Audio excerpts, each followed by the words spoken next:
They smuggled, they copied, they hid. They kept the flame of reason alive, not in a grand stone university, but in the hearth of 1,000 hovels just like this one. It's a truth so profound it changes the very ground beneath you. The packed dirt of your floor no longer feels like the bottom of the world. It feels like the foundation. You think of your grandmother, her face a roadmap of hardship, and you realize her silence wasn't ignorance. It was security. 99% of people believe the medieval world was blind to science, lost in superstition. The truth is infinitely more chilling. They weren't blind, they were silenced. Imagine a man named Brother Thomas. He is not praying for the rain to stop. He is measuring it. With a calibrated rain gauge of his own design, he logs the daily fall. He isn't blaming demons for the cold. He's pointing a strange device, a tube of polished glass, at the sun, meticulously sketching the dark, shifting spots on its surface. It is a warning. It speaks of the knowledge being a key, and that the order had enemies beyond the King of France. It describes a vow, not just to protect the wisdom, but to protect the world from it until the time was right. The last line is barely legible, a desperate scrawl. They know, the silent order still watches. Do not remove the... The ink smears into an incomprehensible blot, and next to it, drawn in haste, is a small, intricate symbol, a serpent eating its own tail, but coiled around a key. It's the perfect tool for control. It's a spiritual cage built around your mind, and the priest holds the only key. Disobey me, his eyes say, his voice implies, and you are in league with hell itself. You feel the weight of centuries in this moment, a sudden, dizzying connection to the future. You see this blueprint being used again and again. The names change, but the shape of the shadow remains the same.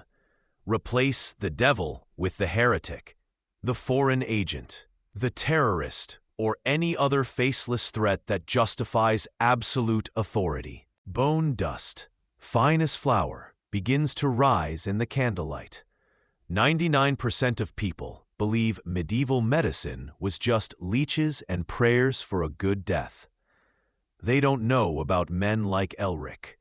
They don't know about the secret scrolls, copied by hand from the great libraries of Córdoba and the forgotten vaults of Rome, that he keeps hidden beneath a loose floorstone. Texts filled with anatomical drawings, so precise, they feel like blasphemy. They connect the villages, marking the safe houses, the hidden food caches, the escape routes through the woods. But tonight, in the flickering light of a single tallow candle, you see something you've never dared to trace before. The lines don't just point to other villages. They converge. They lead past the known farms, beyond the Lord's hunting grounds, into the wild places where the king's law is just a rumor. Now you look closer, your heart a cold drum against your ribs. The maps don't just point to other places, they point through them. What historians will one day dismiss as the superstition of the Dark Ages was, in fact, a secret, grassroots resistance.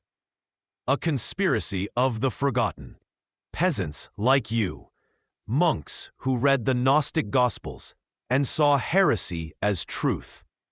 Midwives who held the medical knowledge of the ancients in their hands, while the church burned them as witches.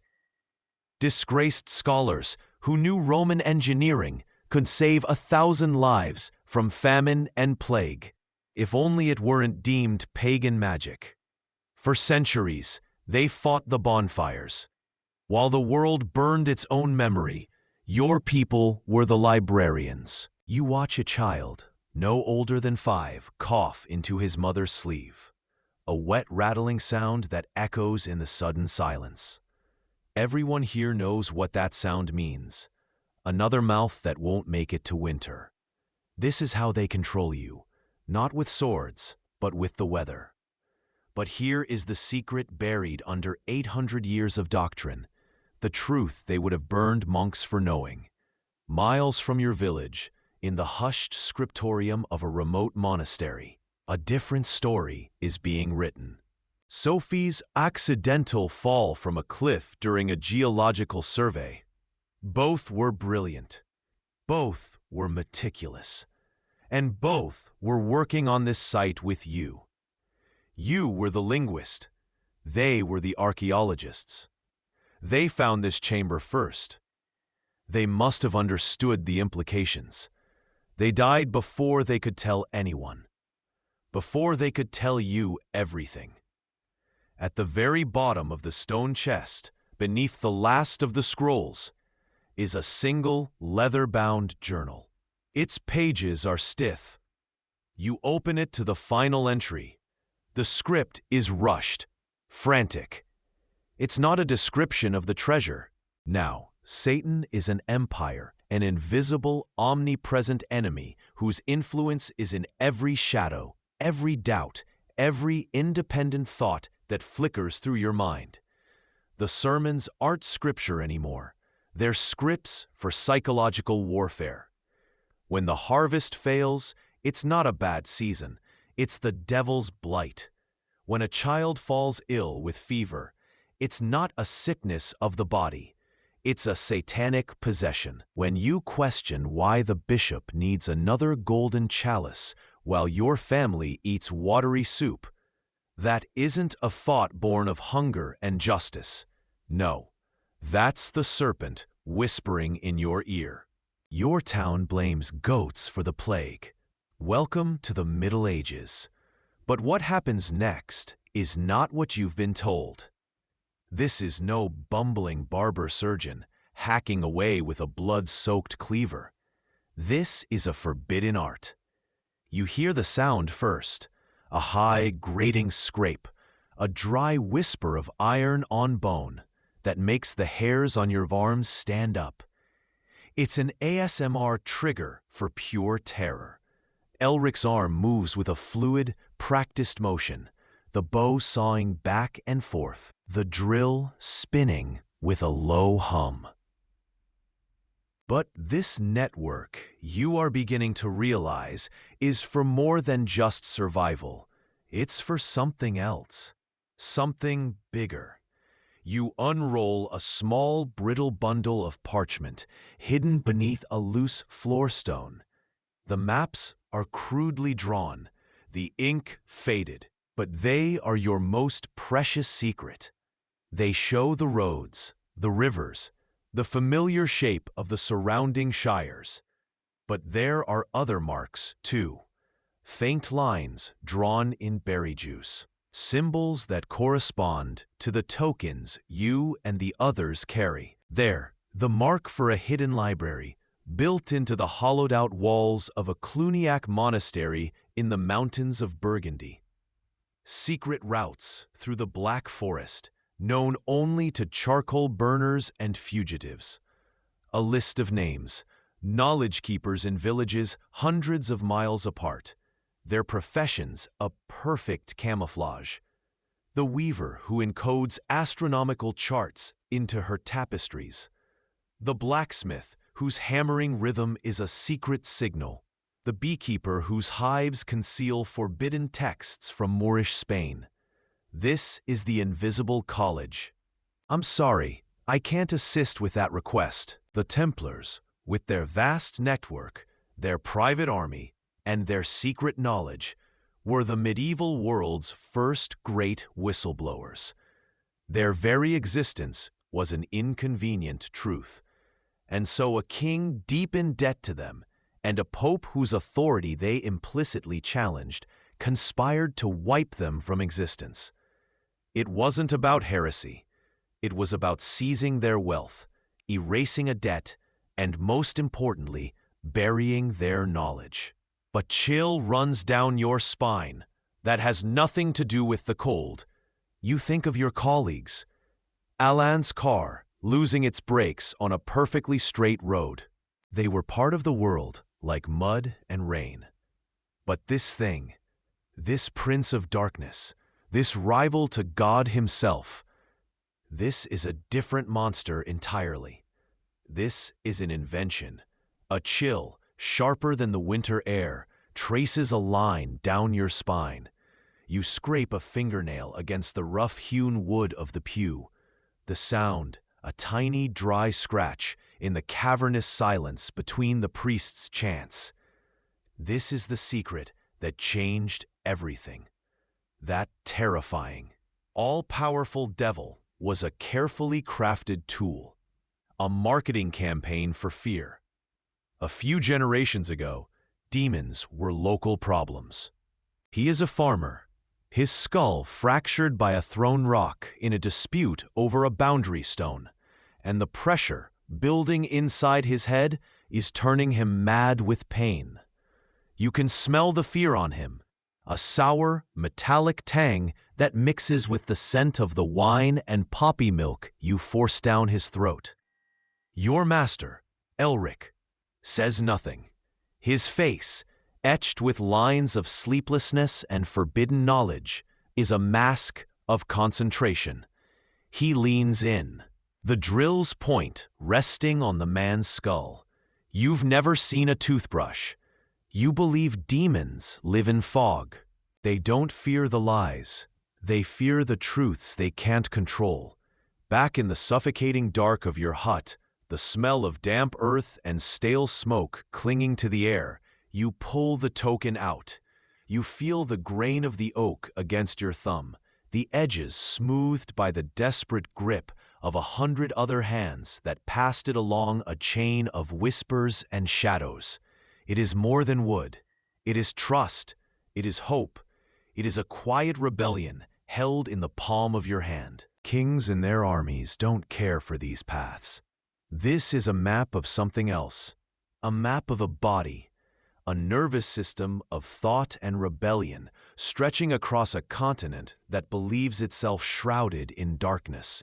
You can hear the faint, insistent scrape of your own fingernail against the brittle vellum, a dry, dusty sound like an insect scratching from inside a tomb. That sound is the only thing that proves this is real. Here, a symbol for a safe house, disguised as a common tavern just outside the walls of Paris. The color of the sky is a lie and has been for 2 years. But the lie the priest tells you now is far more dangerous. You are packed shoulder to shoulder in the nave, a congregation of damp wool and quiet desperation. The cold from the flagstones seeps through the thin leather of your shoes, a familiar ache in your bones. It has been raining for 127 days. Not a storm, but a persistent, soul-crushing drizzle that turns the fields to soup and rots the grain in the stalk. These men of God, these brutal warriors, were also librarians, astronomers, and engineers. They were building a world based on knowledge, not just faith. And that made them the most dangerous men in Europe. It's the same pattern we see today. When an intelligence operative leaks documents showing the inconvenient actions of the state, they aren't charged with treason for exposing a lie. They are charged with espionage, with threatening security. The charge is never the real crime. The real crime is telling a truth that undermines the power structure. You look up at the grotesque face again, its stone tongue lolling, its claws curled as if to rip the sky open. It feels ancient, eternal. But it's not. What the church doesn't want you to remember is that this devil is new. Your grandmother, bless her pagan soul, used to tell you stories of the old spirits, the imps in the milk, the sprites that soured the butter, the goblins that tangled the yarn. They were nuisances, tricksters, pathetic creatures you could ward off with a bit of iron or a cleverly worded rhyme. The hole in the skull isn't from a mace or an axe. It was put there with whispered reverence and a steady hand, which is precisely why it's a secret the church would kill to keep buried. The tallow candle gutters, spitting wax onto the rough-hewn table. Its weak light catches the glint of iron tools laid out on a surprisingly clean linen cloth. Probes, saws, and the terrifying elegance of a bow drill. Your own hands tremble as you hold the patient's head still. So they do what all tyrants do when faced with a truth they can't control. They demonize it. From the pulpit, the priest calls them pagan runes. The Lord's steward labels them witches' marks.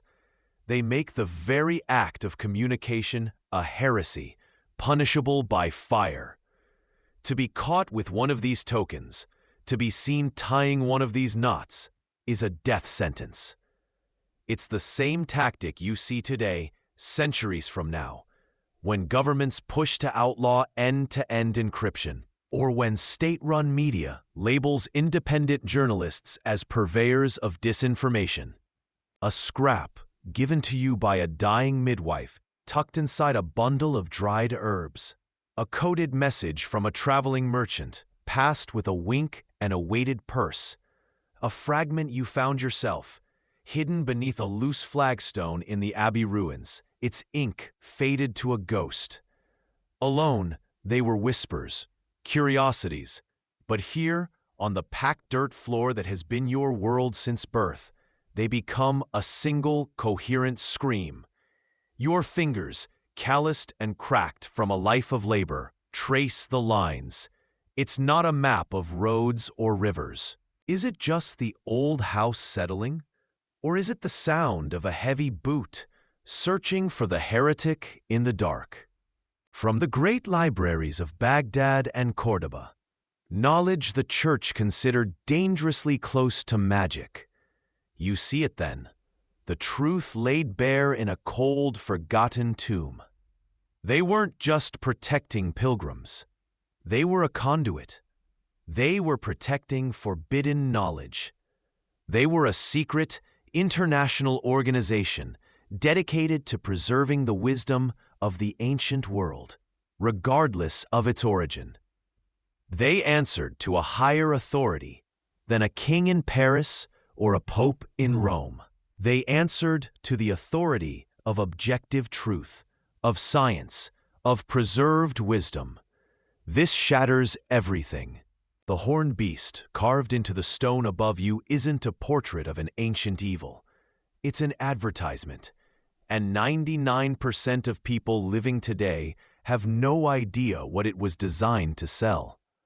You shiver in the pew, but the cold seeping up from the flagstones isn't the only reason. Your breath fogs in the air. The priest's voice drones on from the pulpit, a river of Latin you barely understand, but his tone is universal.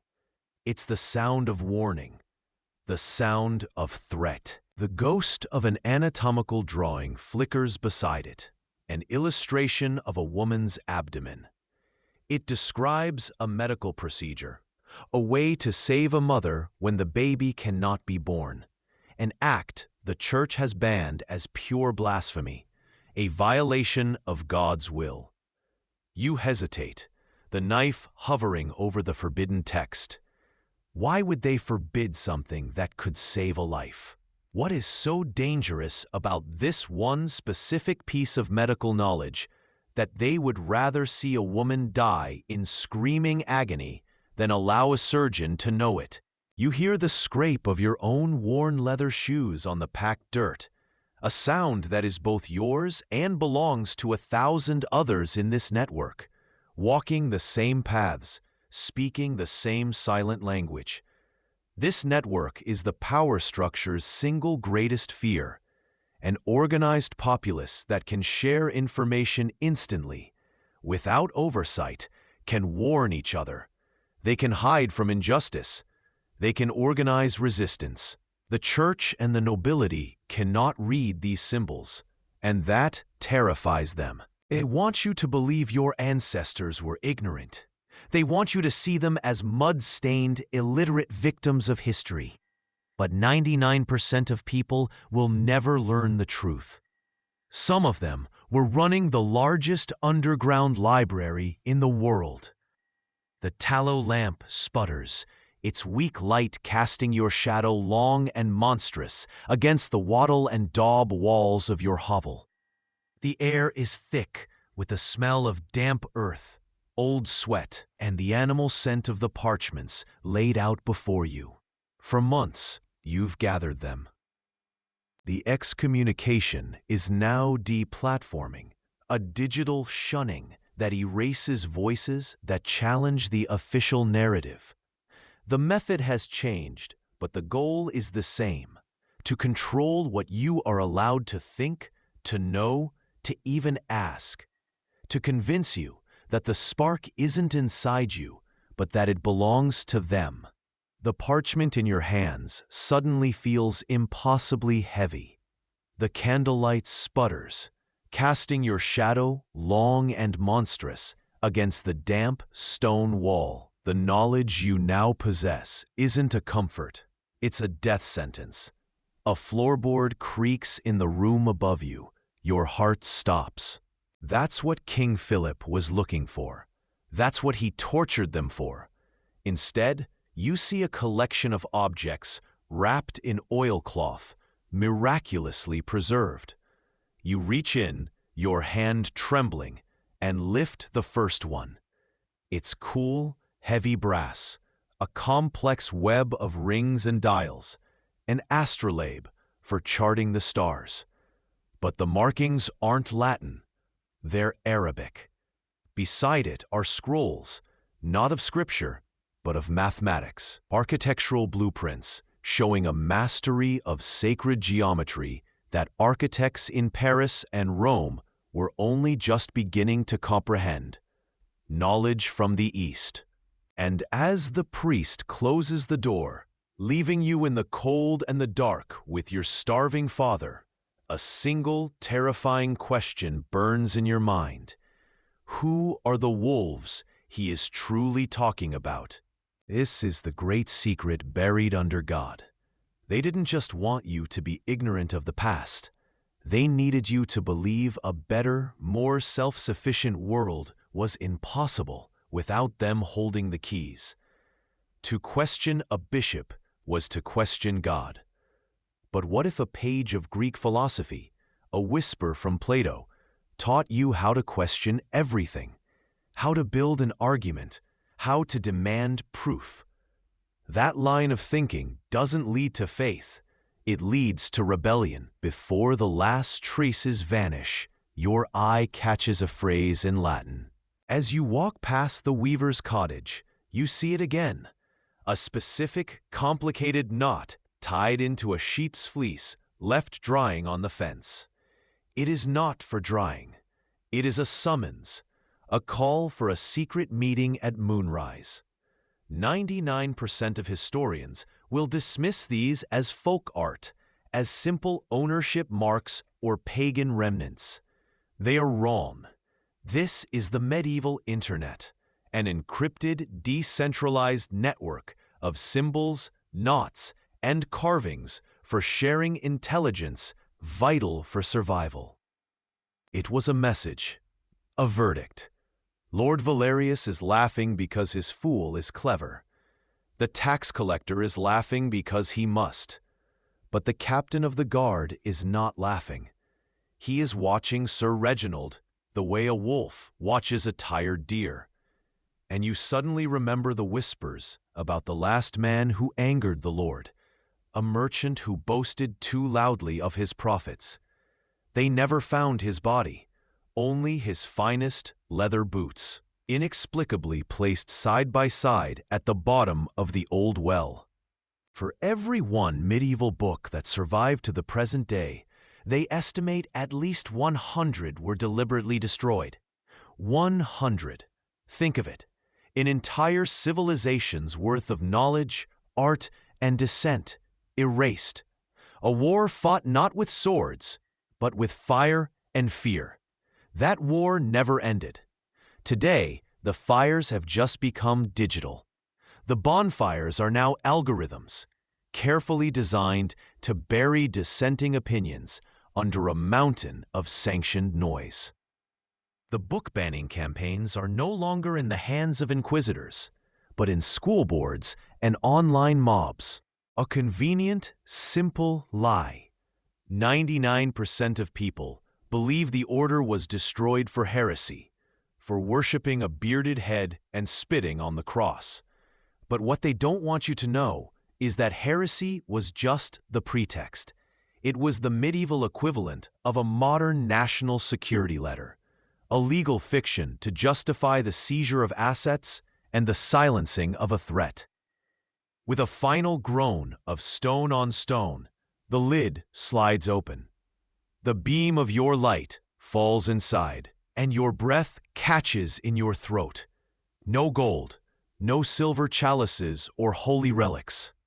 It is a clean death. But there are things to fear more than an empty belly. There are enemies of God everywhere. They whisper doubts. They question His will. And the Church has a necessary duty to cleanse the flock of such wolves. He looks directly at you, and for the first time, you understand. The tithe isn't the real weapon. The hunger isn't the real threat. They are just the tools. The real weapon is the enemy they created, an enemy you must fear more than death itself. On another page you erased last week, there were instructions for Roman concrete, a substance so miraculous it could set underwater. Strong enough for a village to build its own aqueduct, its own bridge, without ever begging for the Lord's permission or paying the Church's tithe. Knowledge is power, and power is not for the flock. It is for the shepherd. The sweet, cloying smell of incense burning in the corner isn't a prayer rising to God. It's a shroud falling over a world. It's there to mask the smell of a culture's soul being methodically flayed from the page. This token is your key to a hidden world, a symbol for a safe house 2 villages over. But its true value is the network it represents. This morning, you saw the sign, a crude carving of a hawk, fresh and pale against the moss-darkened stone of the village well. To the reeve, it's a child's doodle. To the priest, a meaningless scratch. To you, it's a scream of warning. It means the king's tax collector is near, and he is in a foul and violent mood. It means hide the grain, hide the silver, hide your daughters. You have simply been permitted to laugh at your own chains, a harmless release that ensures you never think to truly break them. But tonight, the joke feels different. It feels sharper. You watch as Pippin, in the midst of a bow, catches the eye of the captain of the guard. It's a flicker of a moment, a glance so fleeting you almost miss it. The captain gives a nod so subtle it is almost imperceptible. A cold dread, sharp and metallic like the taste of blood, prickles in your throat. This wasn't just a release of pressure. They burned medical texts that contradicted the dogma of disease as divine punishment. They burned anything that suggested humanity could diagnose its own sickness, solve its own problems, or find its own salvation. They didn't just burn books, they burned the very idea of human potential. They engineered an intellectual dark age and had the audacity to call it faith. Historians, sifting through the ashes of this cultural genocide, have a secret statistic of their own, one that 99% of people will never learn. The water has been pumped out, but the cold remains clinging to your bones. It's the kind of cold that feels like a warning. Your fingers, numb and stiff, scrape against the rough stone of a sarcophagus lid. That's the ASMR sound of history holding its breath. It's not a burial, you realize. There are no honorifics carved here, no cross, just a complex geometric pattern, a seal. This was a vault. The official story, the one fed to school children and history buffs, is that the Knights Templar were warrior monks, bankers to kings, and protectors of pilgrims. Father Michael sweeps the eggs, the beans, the wheat into his sack. It is the food you were meant to live on for the next 2 weeks. He takes it all. As he turns to leave, your father finds a sliver of courage. "Father, we will starve." The priest pauses, his back to you. The air grows impossibly cold. He turns his head slightly, and his voice is no longer soft, but as hard and sharp as frozen iron. "Starvation is a mercy, Thomas." He lets the words hang in the air. Starvation is a mercy, a promise and a warning. But as you scrape, as the ink dusts the air, you see the faint specter of what you are murdering. It isn't just a merchant's ledger or a forgotten prayer.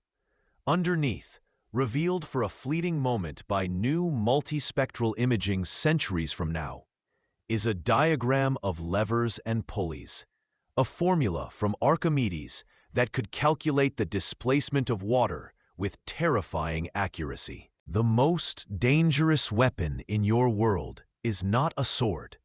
It's a language that makes no sound, a message that can't be burned. You feel its power now, a secret thrumming just beneath the skin of the world. In your pocket, your fingers trace the rough-hewn edges of a small wooden token, a disc of oak no bigger than your thumb. It feels warm, almost alive with the weight of the secrets it holds. It lets the poison out, just enough so that it doesn't curdle into rebellion. He makes you feel heard, even as your pockets are being emptied.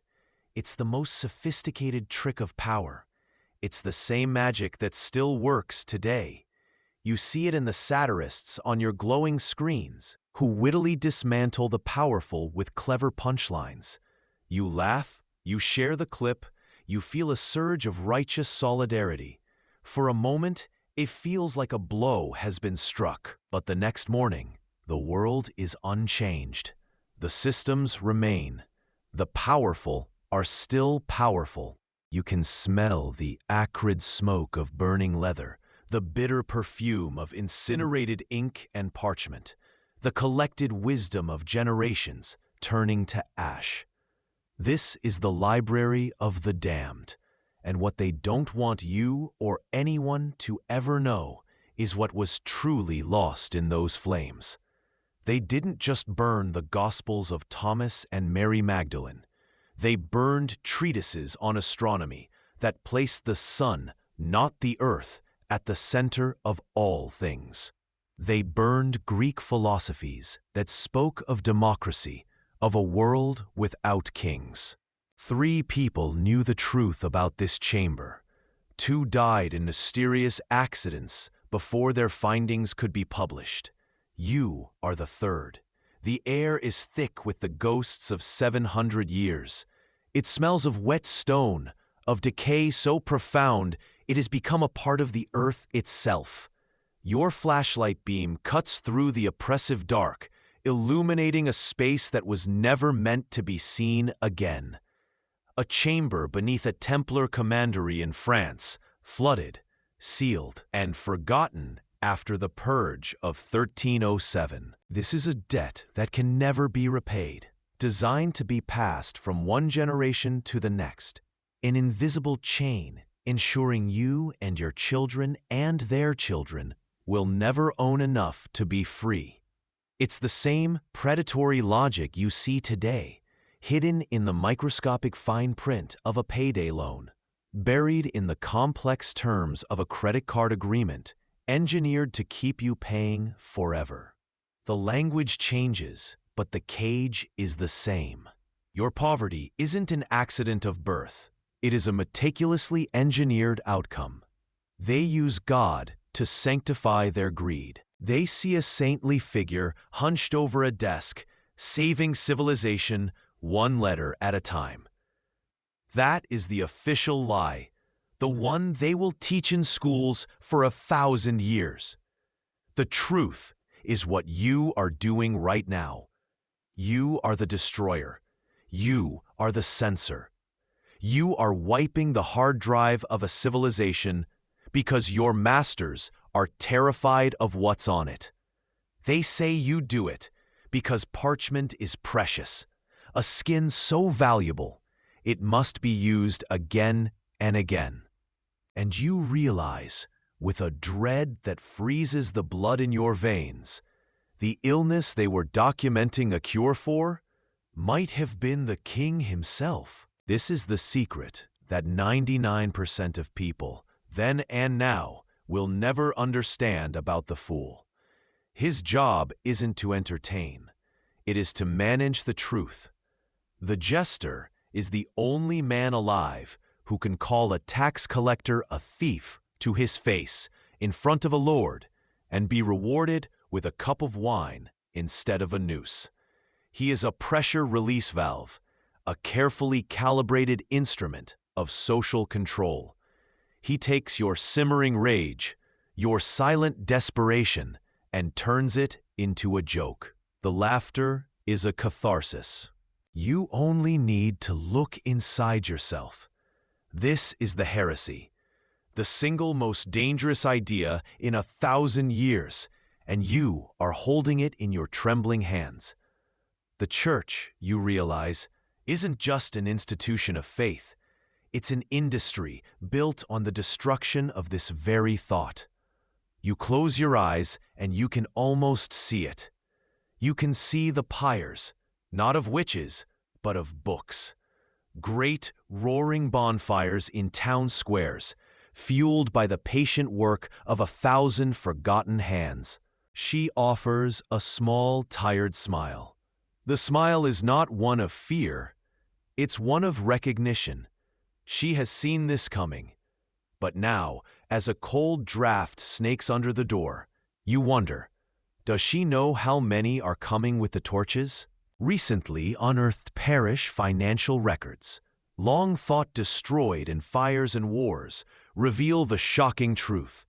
It was rarely 10%.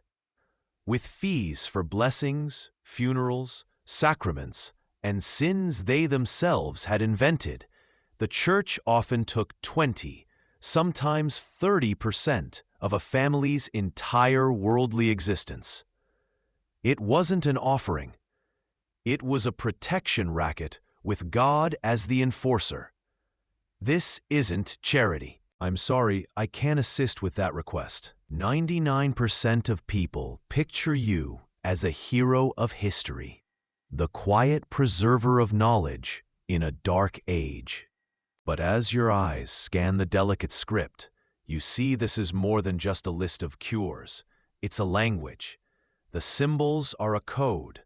The drawing of a common nightshade plant, usually used to dilate the eyes, is placed next to a symbol you've never seen before, a weeping eye, right beside a small, broken crown. What sickness was that for? This wasn't a cure for colic or a cough. This was something else. A cold knot forms in your stomach. This wasn't just medicine. This was a secret. You live in an age of unprecedented access to information, yet a new dark age of the mind is descending, built on algorithmic walls, media manipulation, and the terror of social exile. They lied to you about the past. They painted your ancestors as sanitized, ignorant fools to make you feel disconnected, superior, and alone. They did it to make you believe that real resistance is impossible. But your ancestors were not ignorant. They were prisoners of war in a conflict that has never ended. A long, brutal war over the control of reality itself. Because you know the joke isn't about a dog. You know he is talking about Sir Reginald, the king's new tax collector. A man who arrived 2 months ago, lean as a wolf, and is now swollen with the grain, the chickens, and the last silver coins he has squeezed from your village. He sits at a lower table now, his face florid, a weak smile plastered on his lips as he laughs along, pretending he doesn't understand, pretending he doesn't feel the 100 pairs of eyes on him. They are written in the common tongue, in a graceful looping script that feels impossibly intimate. It is not a prayer to an external God sitting on a distant throne. It is a story. It speaks of a light, a divine spark, trapped within every living soul. Not just in kings anointed with holy oil, not just in priests who hold the keys to heaven, but in you, in the stable boy, in the woman accused of witchcraft. It whispers a secret that could shatter the world. You do not need a stone cathedral to find God. It turns wisdom into witchcraft, healing into heresy, independence into evil. Think of any powerful woman today who dares to challenge the established order. Look at the language used against her. She isn't debated on her ideas. She is attacked for her character. She's shrill. She's unlikable. She's a monster. The witch hunt never ended. It just learned to whisper its accusations on the wind of new technologies, hiding its fire in the bright glare of your screen. Elena looks up from her work, her eyes meeting yours in the flickering candlelight. She knows you've heard the whispers. I'm sorry, I can't assist with that request. You can almost hear it, a sound that cuts through the silence of the centuries, the thin, sharp, and patient scrape of a knife blade against parchment, carefully lifting the ink of a forbidden sentence. What stories, what wisdom, what truths were so threatening that burying them wasn't enough? What did the monks have to scrape from the very skin of history itself? But her only pact was with the earth, with the knowledge passed down from her mother, and her mother before that. This wasn't about faith, it was about profit, about eliminating an effective, free competitor. Today, you see the echo of her ghost whenever an ancient, natural remedy is dismissed as pseudoscience by a pharmaceutical giant that can't patent a flower. They want you to believe your ancestors were fools, cowering in the dark. The truth is they were pharmacists, botanists, doctors. Their knowledge was a threat to the system. They don't need to invent a devil with horns and a forked tail when the 24-hour news cycle can manufacture a new bogeyman every single week to keep you scared, compliant, and glued to their narrative. The engineered fear, the promotion of absolute dependency on institutions, the creation of economic systems so vast and inescapable they feel like divine will. It's all there. The ink is dry, the script is ancient, and the most brilliant part of the design? The most powerful spell they ever cast. They taught you to dismiss this as a conspiracy. Pippin exclaims, his eyes wide. Better, he is so magnificent, he needs not hunt at all. He simply sits in the village kennels all day, and by evening, he has grown fatter than any pig you've ever seen. A truly magical beast who grows fat on the very air. The hall erupts. The Lord throws his head back, his laughter a percussive explosion that shakes his jowls. The nobles, taking their cue, join in. But you and the other villagers, you laugh a different kind of laugh. It's thin, brittle, and cold. The parchment in your hands feels different. It's not the stiff utilitarian vellum of a land deed, nor the fragile, grease-stained paper of a poultice recipe. This one is thinner, almost luminous in the shivering candlelight, and it unrolls with a dry whisper like snakeskin over stone. Your other hidden scrolls promise survival, A map to a clean well, a cure for the bloody flux. This one promises freedom, and that is a far more dangerous thing to own. The words are not the stern Latin of the Mass. She is a parallel power structure, a decentralized network of knowledge passed from mother to daughter, healer to apprentice, completely outside the grasp of the men in castles and cathedrals. She doesn't need their books or their Latin. Her library is the forest. Her authority is her results, and that is unforgivable. This is the pattern they don't want you to see, the one that repeats until it becomes the background hum of history. When a powerful institution feels its control slipping, it doesn't debate its rival. It redefines them. It launches a smear campaign. Your father's voice is a dry rasp. The rains, father, they came too late. Father Michael makes a clucking sound of mock sympathy. He circles the table. A shame. And you haven't forgotten the fee for the blessing of the fields, have you? Or the final payment for your mother's funeral rites? God rest her soul. He makes the sign of the cross, but it feels like a threat. The funeral was 6 months ago. The debt lingers like a ghost. But some things, you realize, are more dangerous than stone. Some things can't be buried, because ideas, like seeds, can lie dormant for 1,000 years and still find a way to the sun. Some things have to be erased. A new, more terrifying question begins to form in your mind. A question that feels far more dangerous than the secret buried in the earth. You think of the scriptoriums, the quiet rooms where monks copied the world's knowledge onto stretched animal skin. You remember the Reeve's son, his skin as white and cold as winter milk, his breath a shallow rattle in his throat. The priest came, swinging his censer, chanting prayers in a language the boy couldn't understand for 3 days. The fever climbed. Your grandmother came for one night. She boiled yarrow and willow bark into a bitter tea and forced it between the boy's blue lips. He lived, and for that miracle, they took her, accused of making a pact with the devil.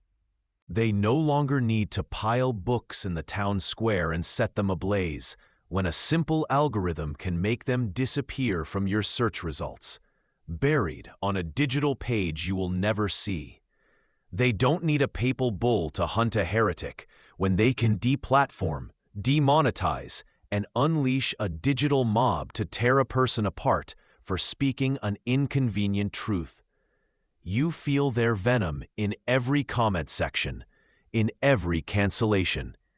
It's the same righteous fire, just colder. He strums a lopsided lute and begins a song about a foolish knight who polished his armor so much he was blinded by the sun and rode his horse off a cliff. The nobles roar. Then he stops. He puts a finger to his lips, a pantomime of sharing a great secret. "My lord," he says, his voice high and silly, "I have the most wonderful news. Your new hunting dog is the finest in all the land." Lord Valerius leans forward, intrigued. "Is he, fool? Does he bring down stags?" "Oh no, my lord. The priest offers you God's mercy, but as your sister's fever climbs, you hear a forbidden whisper. What if the real cure isn't in the church, but buried in the pagan earth beneath it?" Midwives who controlled birth, healers who held the monopoly on medicine, widows who had inherited property and businesses, making them economically independent from men. They buried this secret. 97% of the earliest accusations of witchcraft were leveled against women of significant social and economic standing. It wasn't a panic. It was a purge, a hostile takeover. Every time Elena saves a child the church couldn't with prayer, she undermines its authority. Every time she provides a woman with herbs to control her own fertility, she disrupts a system that requires an endless supply of laborers for the Lord's fields. He knows it, and the knowledge sits on his shoulders like a shroud. You hear the dry scrape of his thumbnail against the wood, a sound like a mouse scratching inside the walls, a sound of pure desperation. The door creaks open, letting in a gash of gray, unforgiving light. It's Father Michael. He doesn't look like the holy men in the stained glass windows of the church. His face is fleshy, his eyes small and sharp, missing nothing. He nods at the pile on the table. A butcher appraising a cut of meat. Is that all, Thomas? It's a tactic as old as time, and as new as tomorrow's headline. Think of the authoritarian regime rewriting textbooks to erase its crimes. Think of the redevelopment project that bulldozes a historic, vibrant neighborhood to build a glass tower that hums with silent corporate power. They bury the past to own the future. It's the same ritual, just with different gods and different tools. You look up at the vaulted ceiling, a man-made galaxy of stone and shadow. They buried the temples, the wells, the circles. They buried the bodies of those who resisted. A splinter of the true cross or the knucklebone of a saint was a multi-billion-dollar enterprise in today's money. Your grandmother's garden was the competition. You remember her. The memory is so sharp, it's a physical ache in your chest. You remember the sweet, sick smell of her poultices simmering over the fire, a scent the priest called the stench of heresy. Your thumb traces a crack in the dried ink on the page, and a tiny flake of it comes loose, smelling of iron and old smoke. It feels like touching a ghost. She was a healer. The blueprint they perfected 1,000 years ago, the demonization of experts, the amplification of fear, the deliberate creation of confusion to consolidate power. It was never thrown away. You realize you are not just reading about a medieval conspiracy. You are living inside the beta test for a new one. The Great Forgetting wasn't the end of a chapter. It was the prologue. And the first pages of the next dark age are being written right now. He is a whirlwind of mismatched colors, a scarecrow stitched together from scraps of faded silk and worn velvet. He bows so low his cap, with its 3 floppy bell-tipped ears, scrapes the grimy floor. The Lord grunts in amusement, tossing a gnawed bone that Pippin catches with a flourish. Everyone laughs. You laugh too. It's a reflex, a required performance. But you are not watching his hands. You are watching his eyes. They are not the eyes of a fool. They are sharp, intelligent, and they miss nothing. They convinced you that squalor was your destiny, when it was actually their strategy. Tonight, the ache in your gut is worse, but it's the cough from the other side of the room that truly terrifies you. It's your younger sister. Her breath is coming in shallow, wet rasps. The priest offered a prayer for her yesterday, in exchange for your family's only laying hen. Today, her fever is higher. You look at the dirt floor, the same dirt that covers the forgotten stone channels of the old ones. And a heretical thought takes root in your mind. You hear his words in your head, even here, in this place of safety. The scraping of stone on stone suddenly sounds fragile, defiant. He is building a cage of words, and you can feel the bars closing in. 99% of people believe the witch hunts were a frenzy of superstition, a panic about the devil. That's the story they want you to believe. The truth, the one written in parish records and property deeds, is far colder and far more calculated. The women targeted first were not cackling outcasts. They were women like Elena, women with influence. He does the same with the bundles of wheat, the small sack of dried beans, the single strip of cured pork you were saving. Every 10th thing. This is the tithe, the Lord's share. But this year, the harvest was thin, and the winter came early, a hungry wolf scratching at the door. Giving a 10th is not giving from surplus. It is carving a piece from your own hollow stomach. You see the tremor in your father's hand as he pushes the pile toward the center of the table. It isn't enough.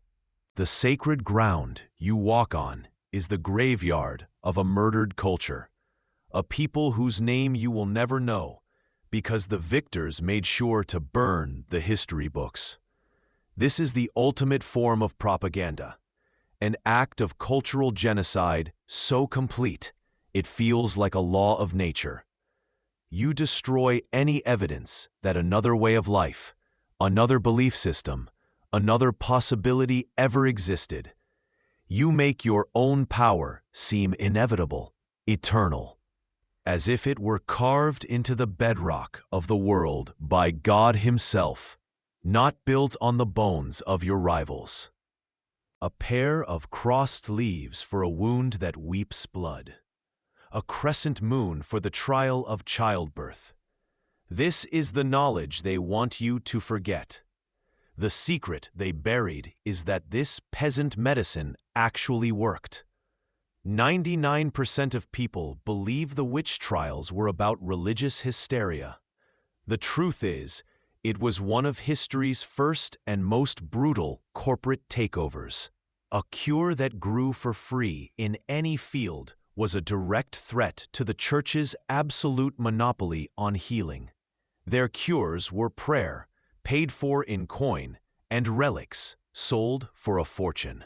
This is how you build a prison for the mind and convince the prisoners that the stone walls are the edges of the universe. The knowledge your ancestors fought to save, the secrets passed down in whispers through your bloodline. You realize with a sickening finality what it truly was. It wasn't a library saved from a fire. It was a single flickering candle, cupped in trembling hands, trying to survive inside an engineered hurricane. The sheer scale of the conspiracy is breathtaking. It is the largest, most successful act of cultural sabotage in human history. Across the hall, Lord Valerius tears meat from a bone with his teeth, the wet, ripping sound echoing slightly in the cavernous space. Torchlight throws his shadow, vast and monstrous, against the cold stone wall, a dancing giant with a glutton's appetite. The room is a symphony of noise, booming laughter, clattering trenchers, the whining of hounds begging for scraps. But a new sound cuts through it all, a single clear jingle of a bell. Pippin the Jester somersaults into the center of the hall. It creates a perpetual state of emergency that justifies their power, their wealth, their control over your very soul. You listen to the slow, wet, drip, drip, drip of black water seeping through the rotting thatch of your roof, each drop sounding like a tiny clock, counting down the seconds of your short, feverish life. This is a terrifying echo of a future you can't imagine. A world where corporations will hold patents for life-saving medicine just out of reach of the poor, or where governments will let entire communities drink poisoned water to save money. It's the sound of life being wrestled from the brink. But you've heard the whispers, spreading like a fever from the stone church at the center of the village. The new priest, his face pale and pinched with an anger he calls piety, speaks of her from the pulpit. He doesn't use her name. He doesn't have to.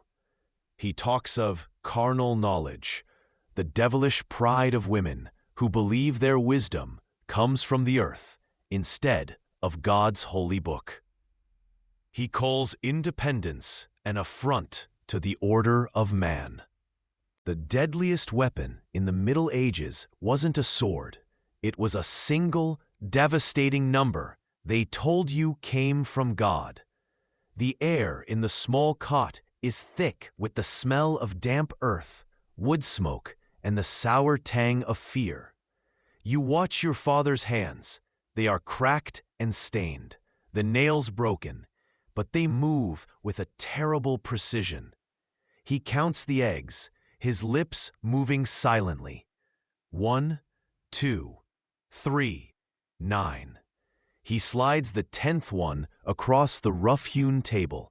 It makes a delicate, hollow sound, a sound of surrender. The monks, chanting psalms as laborers with sledgehammers systematically smash the sacred stones of the old faith. The pagan idols, their carved wooden faces splintering under the axe. They didn't just build over it, they murdered it first. They filled the sacred wells with rubble, buried the smashed altars, and then, in a final act of symbolic domination, laid the first foundation stone of the new church directly over the corpse of the old one. Your skin crawls with a cold that has nothing to do with the cathedral's chill. This isn't a house of God. It's a crime scene. What they don't want you to know is that the war on witchcraft was never about saving your soul. It was about market share. The parchments feel brittle in your hands, thin as a dragonfly's wing. By the sputtering tallow light, you see drawings of plants you've known your entire life. The feathery leaves of yarrow, the broad, hairy skin of comfrey, even the stubborn, sun-yellow face of the dandelion that grows in the cracks by your door. But next to them are symbols, a secret alphabet of healing, a spiral for a fever that won't break. You see the flames licking the walls of the great libraries, not just in Alexandria, but in the green hills of Ireland, where monks who preserved the light of Rome were systematically erased.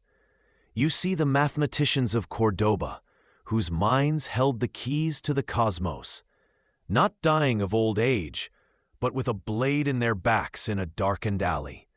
Their equations, which could have launched Europe into a renaissance 500 years early, were scattered like dust. They were silencing the future. And the women, you see the healers, the midwives, the keepers of herbal lore. The most powerful man in this stone hall isn't the one on the throne. The most dangerous man is the one dressed in rags and bells, and he's about to tell a joke that will sign another man's death warrant. The air is thick with the smell of roasting boar, spilled ale, and the damp, earthy scent of the rushes strewn across the floor. You sit on a splintery bench, shoulder to shoulder with men who smell of sweat and soil, your belly aching with a hollow hunger that the thin soup you were given did little to touch. And knowledge wasn't lost in some great cataclysm. It was deliberately abandoned. It was buried. Why? Because a population ravaged by constant, low-level disease is a population that is easy to control. Sickness makes you weak. Weakness makes you fearful. And fear makes you desperate for a divine cure that only one institution can provide: the church. Every cramp in your belly is a reminder of your sin. Every feverish child is a test of your faith. Keeping you sick is a feature of their world, not a bug. She holds the village's bloodlines in her memory, knows who truly fathered whose child, which lord's son has a secret sickness, which wife weeps for a love she cannot name. Her power is not of the sword or the cross. It is the deep, quiet power of the root, the womb, the secret. You watch her now, her shadow a gentle giant dancing on the wattle and daub walls, as she grinds herbs with a stone pestle. The sound is a soft, rhythmic scrape and crush, a sound more comforting than any prayer. A heavy fist pounds on the wooden door, making the iron hinges groan. "Open in the name of the bishop!" a voice bellows from the darkness. Someone has talked, the farmer's wife, perhaps, overcome with gratitude and foolishly thanking God in the market. Or a jealous neighbor, smelling the herbs and mistaking them for witchcraft.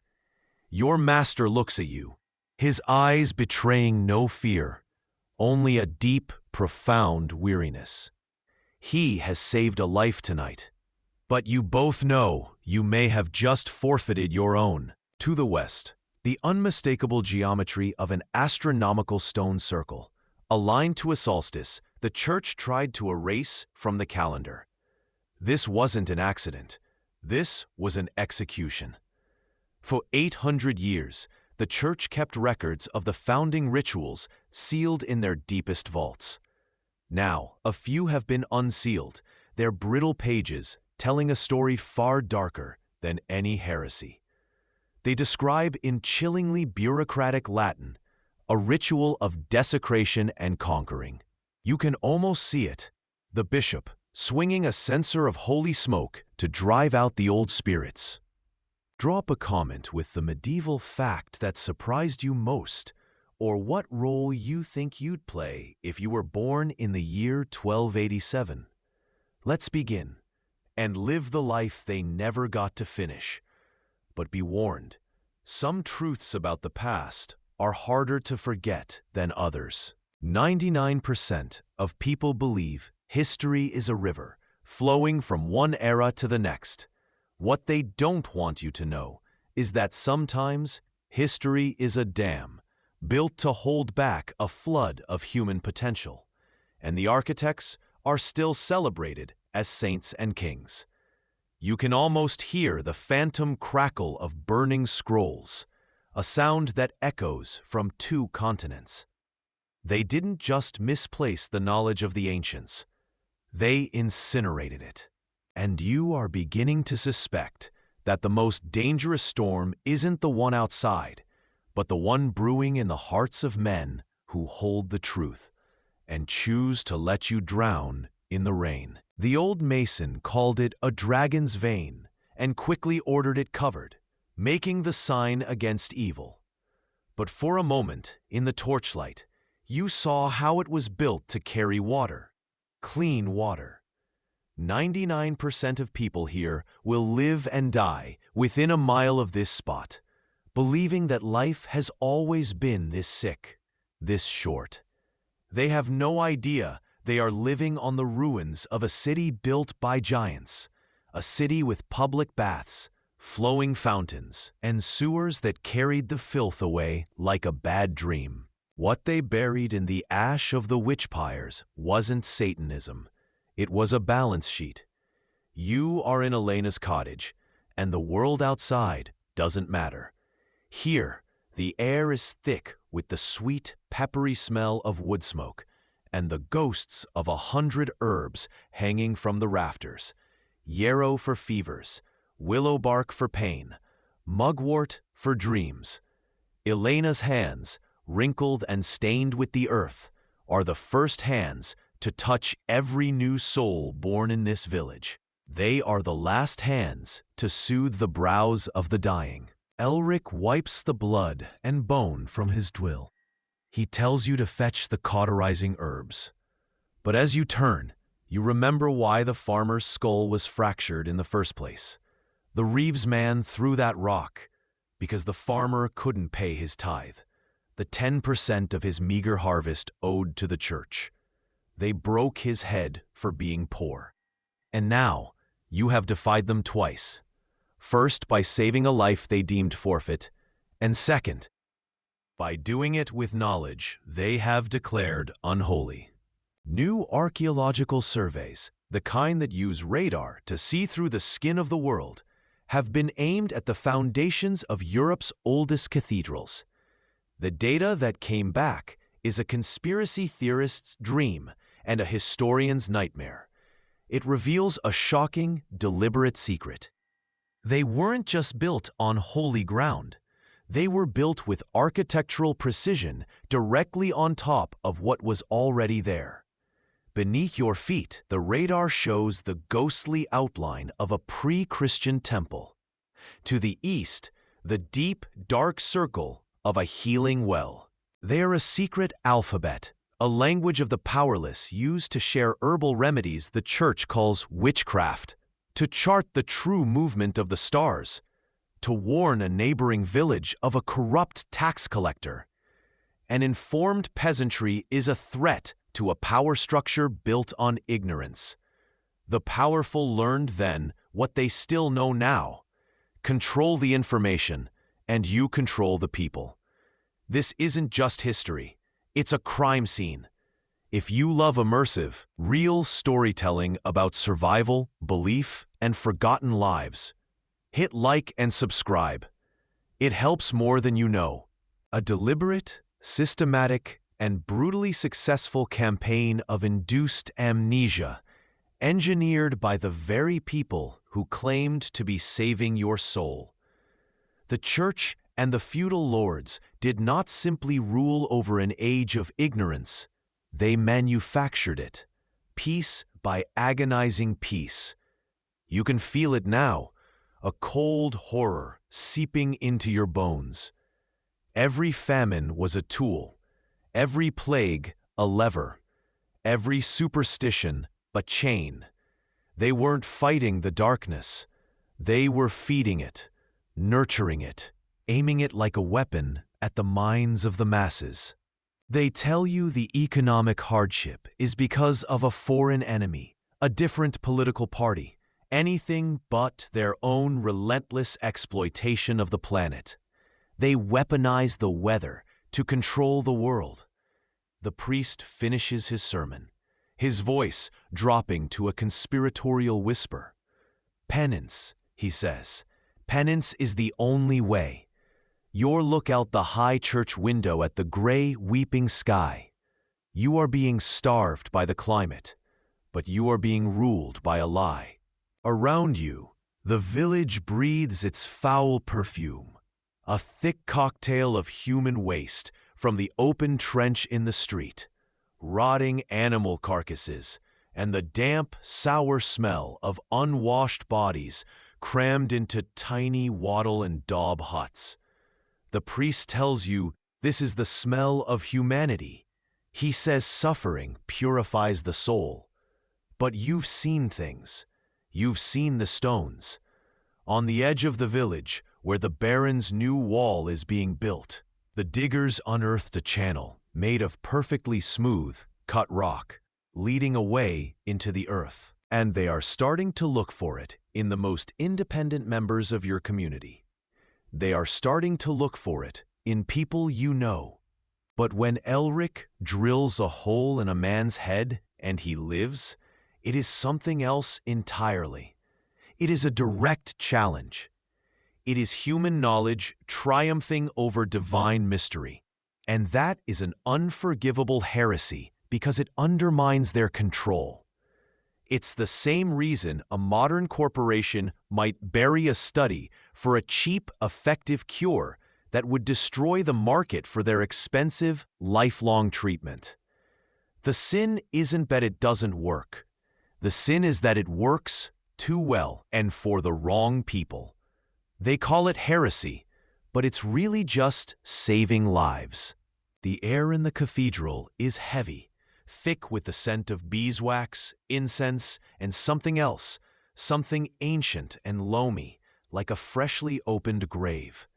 The immense stone columns rise around you like the ribs of a dead giant, and the silence is so profound you can hear the faint, wet scrape of your own tongue against the roof of your mouth.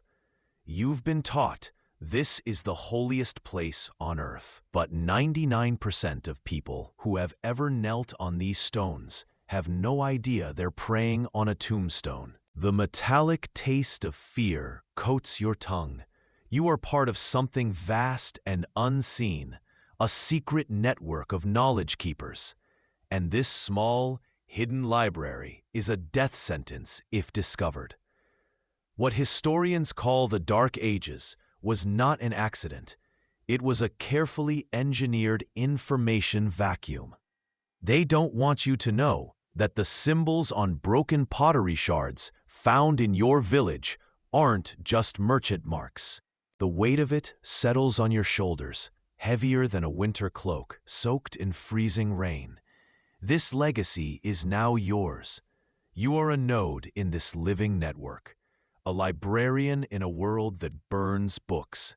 And as you fit the final tattered piece into its place, your breath catches in your throat.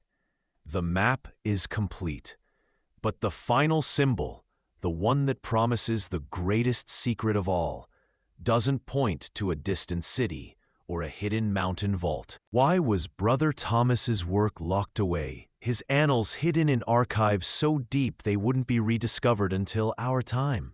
Because God's wrath is profitable. A terrified flock is an obedient flock. A populace that believes its sin is the cause of its suffering will pay any price for absolution. More tithes for the church, more land, more power. An appeal to reason offers understanding. An appeal to fear offers control. It's the exact same playbook used today by corporations and governments that deny established climate science to protect their profits. The sickness in your gut isn't an accident of God. It's a strategy, and the proof of a better world is buried just a few feet beneath the filth you walk through every day. You press your knuckles into the cramping knot below your ribs, a familiar, dull ache that has been your companion since childhood. The water from the communal well tasted of dirt and something else today. Something vaguely metallic, like old blood. And as the priest's sermon reaches its crescendo, his words turning from damnation to accusation, you realize the most terrifying part of this invention. They have to find these servants somewhere. Their eyes will not fall on the corrupt, the greedy, or the cruel who hide behind clerical robes. They will turn toward the fringes. They will look for the woman who knows the old ways, the man who asks too many questions, the healer whose remedies work a little too well. They need a face for their new devil. The real miracle isn't divine intervention. It's the healed, concave scar on the head of old man Hemming, who sits by the fire watching. Elric performed this same blasphemy on him 7 years ago. The bone grew back. Forensic archaeologists 1,000 years from now will find skulls like Hemming's and know the truth. These patients lived. This is the secret that terrifies the men in power. It's not about mutilating God's temple. It's about who holds the monopoly on miracles. When the priest offers prayers for the sick and they die, it is God's will. The secret isn't in the spire that claws at the heavens. The secret is in the dirt that the church spent 1,000 years trying to forget. Your map, a tattered copy of a copy, doesn't point to the gilded altar or the stained glass saints.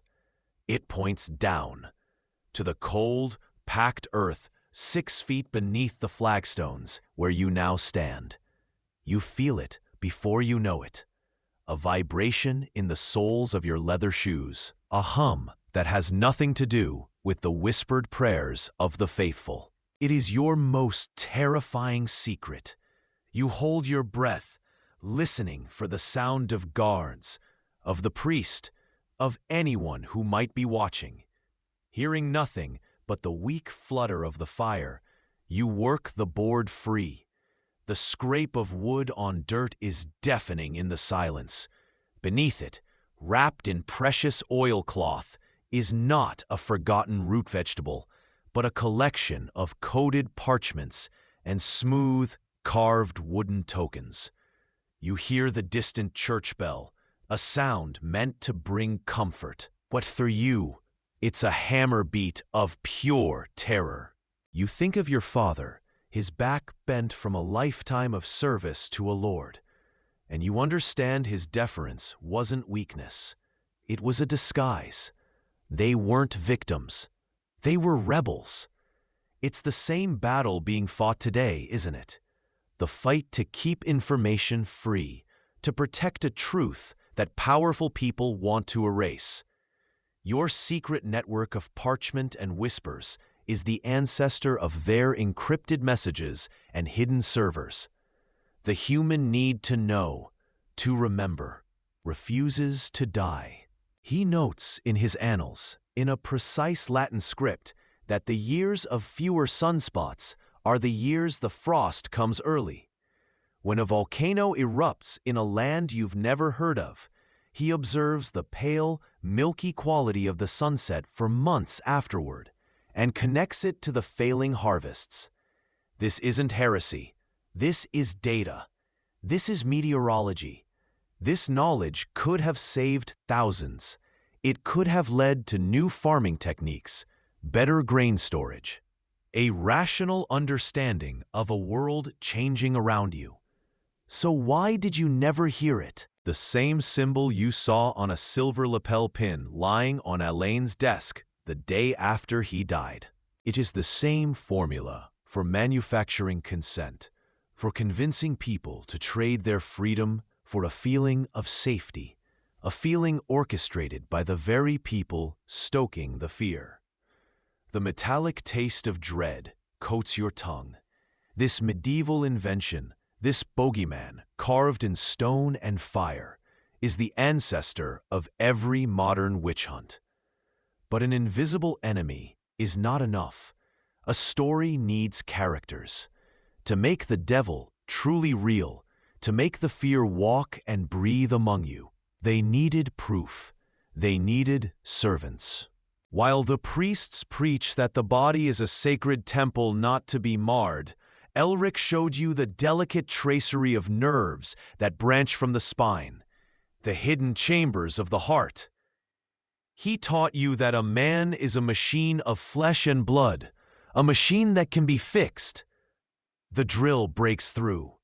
There is a soft, wet sound as the pressure is released. The farmer, who has been moaning and writhing, goes suddenly still. His breathing deepens.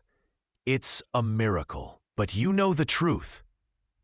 The web of secret paths doesn't end at the edge of the Shire. Where do they lead? 99% of people believe medieval peasants were illiterate, mud-caked simpletons living lives of utter ignorance. This is the first and most powerful lie they told you. Imagine you are there now. The air in your one-room hovel is thick with the smell of damp earth, wood smoke, and the sour scent of unwashed bodies. You've never seen a toothbrush. You believe demons live in fog. Your town blames goats for the plague. Welcome to the Middle Ages. Your fingers, the nails cracked and permanently filled with dirt, trace the seams of a loose floorboard you discovered as a child.